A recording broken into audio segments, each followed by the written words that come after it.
বাগেরহাটের 4টি আসনের পুরনো সীমানা ফিরিয়ে দেওয়ার দাবিতে জেলা জুড়ে গড়ে উঠেছে উত্তাল জনমত। সেই আন্দোলনের ঢেউ পেরিয়ে এখন আষ্টে পড়ছে সবুজের বুক সুন্দরবনে। টানা 48 ঘন্টার তৃতীয় দফার আন্দোলনের শেষ দিন ছিল বৃহস্পতিবার।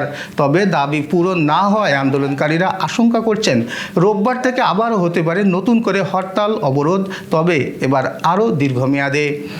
এর মধ্যে টানা কর্মসূচিতে কার্যত বিচ্ছিন্ন হয়ে পড়েছে জেলার সড়ক যোগাযোগ এবং মংলা সমুদ্র বন্দর। বন্ধ রয়েছে আমদানি রপ্তানি কার্যক্রম, থমকে গেছে ব্যবসা বাণিজ্য, ব্যাহত হচ্ছে স্বাভাবিক জীবনযাত্রা। আন্দোলনের প্রভাব গিয়ে পড়েছে পর্যটন খাতেও। গরম জলের নৌকাগুলো এখন নীরব, নদীর বুক জুড়ে নেমে এসেছে এক অচেনা স্তব্ধতা। যেখানে প্রতিদিন শতাধিক পর্যটকের পদচারণায় মুখর থাকত বনাঞ্চল, সেখানে এখন শুধু নীরবতা আর হতাশার ছায়া।